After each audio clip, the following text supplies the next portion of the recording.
जय हिंद साथियों। मैं आदेश आपका आपके अपने राही आदि क्लासेस परिवार में स्वागत करता हूं। जैसा कि हम सभी डेली हिंदी का प्रैक्टिस सेट चालू करते हैं, चाहे वो यूपी ट्रिपल एससी हो, यूपी पुलिस हो, यूपीएसआई हो, यूपी टेट हो, एस टेट हो, या फिर जहां पर भी हिंदी पूछी जाएगी वहां के लिए पर्याप्त होगी। आप सभी क्लास को अधिक से अधिक शेयर कर दीजिएगा, लाइक कर दीजिएगा। पेन और कॉपी लेकर बैठिएगा, जो भी क्वेश्चन आपको नया मिले वह नोट कर लीजिएगा। तो अब हम अपनी क्लास को शुरू करते हैं। हमारा पहला क्वेश्चन है, रत्नावली किस कवि की पत्नी का नाम था? जो रत्नावली है वह किसकी पत्नी का नाम था, यह हमें बताना है। केशवदास, सूरदास, तुलसीदास या कबीरदास? तो रत्नावली केशवदास की पत्नी का नाम नहीं था, तुलसीदास जी के भी पत्नी का नाम नहीं था और कबीरदास जी के भी पत्नी का नाम नहीं था। तो रत्नावली जो है वह तुलसीदास जी की पत्नी का नाम था। राइट आंसर हमारा सी है। हमारा अगला क्वेश्चन है, निम्न में दंत वर्ण कौन सा है? तो हमें बताना है दंत वर्ण कौन सा है। तो राइट आंसर हमारा सा हो जाएगा। सा वर्ण जो है वह दंत वर्ण है। पा फा बा या पा वर्ग जो होता है वह ओष्ठ वर्ण होता है और टा वर्ण जो होता है वह मूर्धन्य या मूर्धा से बोला जाता है। हा जो है वह कंठ वर्ण होता है। हमारा अगला क्वेश्चन है,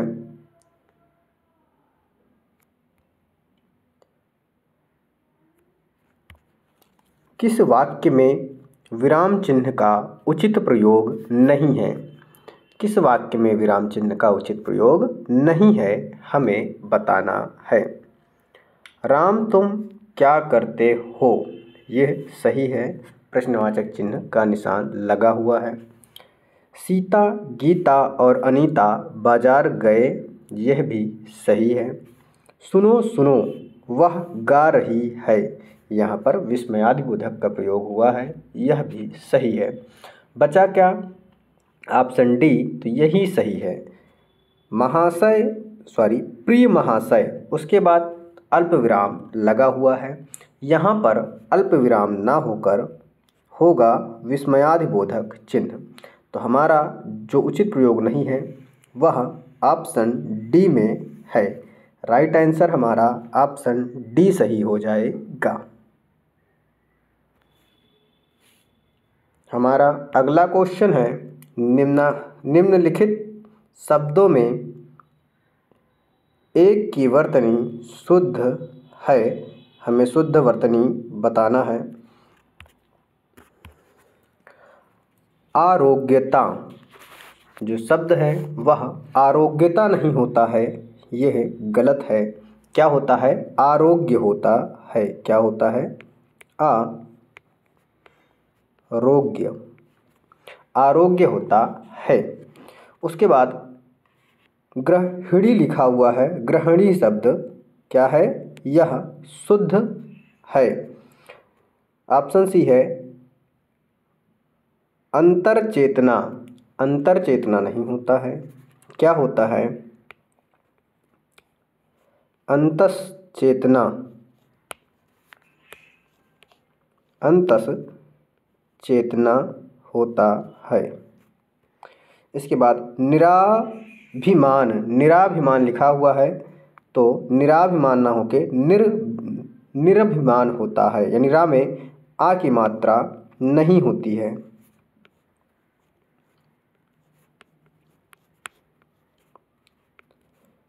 तो यह आपका हो गया। अगले क्वेश्चन पे चलते हैं। हमारा अगला क्वेश्चन है, हथियार में कौन सी संज्ञा है?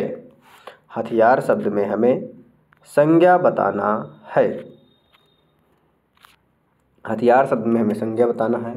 व्यक्तिवाचक संज्ञा, गुणवाचक संज्ञा या भाववाचक संज्ञा, यह तीनों नहीं है। तो क्या है?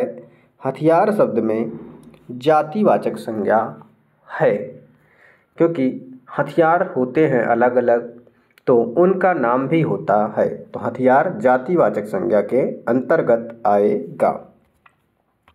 अगला क्वेश्चन है, निम्नलिखित में विशेषण पद है, हमें विशेषण बताना है। आग्नेय, अपेक्षा, अणु, उपार्जन। आग्नेय शब्द हमारा विशेषण है। जो आग्नेय का विशेष्य होगा वह अग्नि होगा। क्या होगा? अग्नि हो जाएगा। तो यह हमारा क्या हो जाएगा? विशेष्य हो जाएगा। अपेक्षा दिया है, हमसे विशेषण पूछा गया था तो आग्नेय विशेषण हो गया। अपेक्षा, अणु और उपार्जन यह सभी संज्ञा हैं, यानी विशेष्य हैं। अपेक्षा का विशेषण अपेक्षित हो जाएगा और उपार्जन का विशेषण उपार्जित हो जाएगा। अगले क्वेश्चन पे चलते हैं। हमारा अगला क्वेश्चन है कि निम्नलिखित में शुद्ध वाक्य है, हमें शुद्ध वाक्य बताना है। पगड़ी ओढ़ कर आओ। तो पगड़ी ओढ़ कर नहीं होता है, पगड़ी पहन कर होता है। तो यह वाक्य गलत हो गया। ओढ़ कर के स्थान पे पहन कर होगा। अब एकमात्र दो उपाय है, यह भी गलत है। एकमात्र नहीं होगा, अब केवल दो उपाय है। क्या? केवल दो उपाय है। तो एकमात्र की जगह पर केवल हो जाएगा। लड़की ने जोर से हंस दिया। क्या? लड़की ने जोर से हंस दिया। यह हमारा शुद्ध वाक्य है, यानी राइट आंसर हमारा ऑप्शन सी हो जाएगा। चिड़िया गा रही है। चिड़िया गा नहीं रही है। चिड़िया क्या होती है? चहचहाती हैं। तो चिड़िया चहचहा रही है, यह होगा। तो राइट आंसर आप सभी ने देखा ऑप्शन सी। अगला क्वेश्चन है हमारा, कौन सा संयुक्त क्रिया का भेद नहीं है? कौन सी संयुक्त क्रिया का भेद नहीं है? अवकाश बोधक, निश्चय बोधक, नित्यता बोधक या नाम बोधक। तो पूछा गया है भेद नहीं है तो नाम बोधक होगा। क्यों? क्योंकि नाम बोधक एक क्रिया होता है और संयुक्त क्रिया के जो भेद होते हैं वह 11 भेद होते हैं। तो यहाँ पर अवकाश बोधक बोधक, निश्चय बोधक, नित्य बोधक, ये 3 दिया गया है। बाकी मैं बोल रहा हूँ, आप सभी लिखना चाहें तो लिख सकते हैं। जैसे निश्चय बोधक, आरंभ बोधक, समाप्ति बोधक, अनुमति बोधक, आवश्यकता बोधक, पुनरुक्त बोधक, शक्ति बोधक, अभ्यास बोधक, इच्छा बोधक। तो ये आपके 11 भेद हो जाते हैं संयुक्त क्रिया के। हमारा अगला प्रश्न है कि इनमें से कौन सी कृति कवि सूरदास की नहीं है? तो हमें बताना है कवि सूरदास की जो कृति नहीं है। साहित्य लहरी सूरदास जी की है, सूरसागर सूरदास जी की है, सूरसारावली भी सूरदास जी की है। जो सुंदर विलास है यह सूरदास जी की नहीं है। यह सुंदर विलास सुंदरदास की है। किसकी? सुंदर विलास सुंदर दास जी की है। हमारा अगला क्वेश्चन है, अर्थ के आधार पर क्रिया विशेषण के भेद। तो अर्थ के आधार पर हमें क्रिया विशेषण के भेद बताना है। ये आधार है, अधर लिखा हुआ है लेकिन यह आधार है। तो अर्थ के आधार पर 4 भेद होते हैं क्रिया विशेषण के। अब वह 4 भेद कौन कौन से होते हैं? एक काल होता है, कालवाचक। स्थान हो गया, स्थानवाचक। परिमाण हो गया, परिमाणवाचक। और रीतिवाचक होता है। तो यह 4 भेद होते हैं क्रिया विशेषण के। हमारा अगला प्रश्न है, जिनका प्रयोग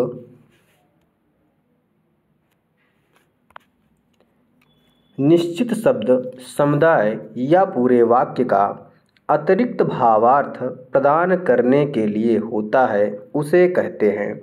यानी किसी वाक्य में उस शब्द का प्रयोग होता है, निश्चित शब्द समुदाय के रूप में वाक्य में प्रयोग दिया गया होता है, अतिरिक्त भावार्थ यानी जोर देकर जब कहा जाता है। तो समानाधिकरण, व्यधिकरण, विस्मयादिबोधक, तो क्या होगा? निपात हो जाएगा। जैसे तुम्हें वहाँ जाना ही होगा, जो ही होता है वह अतिरिक्त जोर दे रहा है, अतिरिक्त अर्थ के प्रकट कर रहा है, इसलिए हो जाएगा, उसे निपात कहते हैं। हमारा अगला क्वेश्चन है,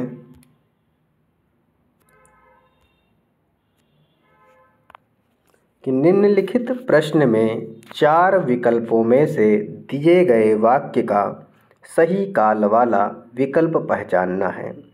क्या दिया गया है? बाढ़ आ जाती तो सारा गांव डूब जाता। बाढ़ आ जाती तो सारा गांव डूब जाता, यानी बारिश हुई है पर बाढ़ नहीं आई है, यानी भूतकाल में कहा गया है। तो संदिग्ध भूतकाल नहीं होगा, यहाँ पर क्या होगा? संदिग्ध की तरफ आप लोग जा सकते हैं, लेकिन हेतु हेतुमद भूतकाल होता है। यानी कार्य तो हुआ है बट कार्य जिस अपेक्षा से होना चाहिए था उसकी अपेक्षा नहीं हुआ है, तो इसलिए यहाँ हेतु हेतुमद भूतकाल होगा। अगला क्वेश्चन है, निम्न ऐसे कौन से शब्द हैं जिसका प्रयोग स्त्रीलिंग और पुरुषलिंग दोनों के रूप में होता है? स्त्रीलिंग और पुल्लिंग दोनों के रूप में होता है। अशोक कामा आम, हिमालय कामा विंध्याचल, राष्ट्रपति कामा प्रधानमंत्री, रविवार कामा सोमवार। स्त्री और पुरुष के दोनों रूप में प्रयोग राष्ट्रपति और प्रधानमंत्री का होता है। क्यों? क्योंकि स्त्री और पुरुष दोनों ही राष्ट्रपति और प्रधानमंत्री बन सकते हैं या उनके लिए प्रयोग होता है। तो इस शब्द को हम कह सकते हैं, जैसे पुल्लिंग और स्त्रीलिंग शब्द होता है, इसी तरह इसे उभयलिंगी शब्द कहेंगे। क्या? उभयलिंगी शब्द। अगला क्वेश्चन है, पेड़ से छाल नीचे गिर गई, इस वाक्य में कौन सा कारक होगा?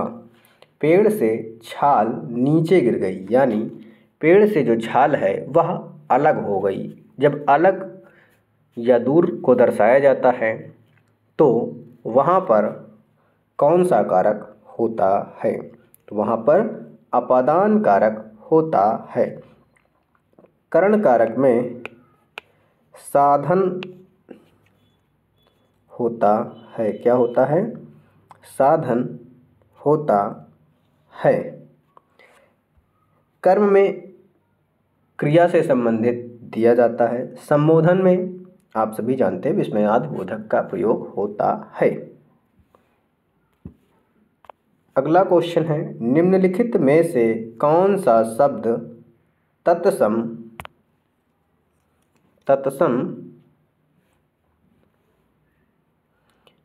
है? यहाँ पर नहीं है दिया गया है, लेकिन तत्सम है हमें बताना है।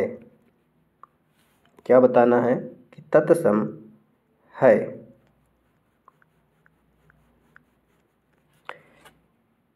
देवर शब्द तद्भव है, आज तद्भव है, सौत तद्भव है, लेकिन मौक्तिक जो है यह तत्सम शब्द है। मौक्तिक का जो तद्भव होता है वह मोती होता है। तो तत्सम शब्द हमसे पूछा गया था तो मौक्तिक हो जाएगा। देवर का तत्सम द्विवर हो जाएगा, आज का आद्य हो जाएगा, सौत का सपत्नी होगा। अगले क्वेश्चन पे चलते हैं। हमारा अगला क्वेश्चन है, निम्नलिखित में से विलोम शब्द की दृष्टि से एक युग्म गलत है। जो विलोम शब्द है उसको हमें पहचानना है। इन चारों विकल्पों में से एक गलत है। गरल सुधा सही दिया गया है, हर्ष और विषाद सही दिया गया है, ध्वंस और सृजन सही दिया गया है। पंडित नहीं है, पंडित दिया गया है। पंडित और मूर्ख दोनों पर्यायवाची या समानार्थी शब्द होते हैं। अगर यहाँ पर पंडित की जगह पंडित होता तो विद्वान हो जाता और मूर्ख यह भी विलोम शब्द बन जाता। तो राइट आंसर हमारा डी हो जाएगा। अगला क्वेश्चन है, त्रिदश का पर्यायवाची कौन सा है? त्रिदश का हमें पर्यायवाची बताना है। अमर, अमर्त्य और सुर। त्रिदश मतलब देवता होता है। अमर, अमर्त्य और सुर ये सभी देवता के पर्यायवाची हैं। इसलिए हमारा जो राइट आंसर हो जाएगा वह उपर्युक्त सही होगा। हमारा अगला क्वेश्चन है, कपीस और कपिस। कपीस और कपिस का अर्थ क्या होता है? कपीस मतलब हनुमान या पंचानन हो जाएगा। तो अगर हम देखें तो यहाँ पे ए ऑप्शन और बी ऑप्शन कह सकते हैं, लेकिन जो यह कपिस दिया गया है, कपिस का वानर नहीं होता है, यानी ऑप्शन ए हमारा गलत हो गया। कपिस का अर्थ जो होगा वह मटमैला हो जाएगा और कपीस का पंचानन हो जाएगा।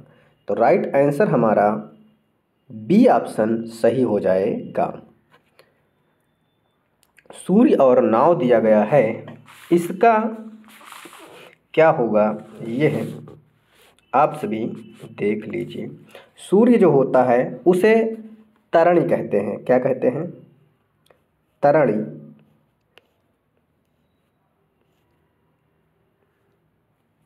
और नाव जो होता है उसे तरणी कहते हैं। क्या? तरणी। संपूर्ण जो है, संपूर्ण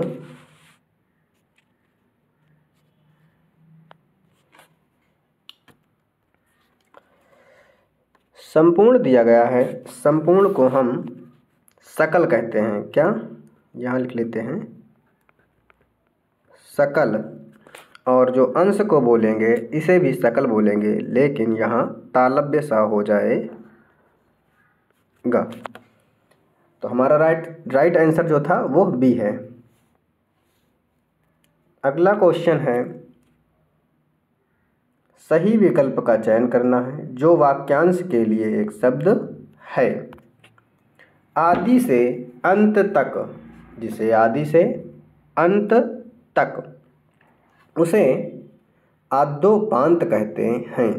क्या? ऑप्शन बी सही होगा। अगला क्वेश्चन है हमारा, निम्नलिखित में से एक कथन गलत है। चारों ऑप्शन से में दिया गया कथन एक गलत होगा। पहला ऑप्शन है, दो वर्णों के मेल से होने वाले विकार को संधि कहते हैं। बिल्कुल सही कहा गया है।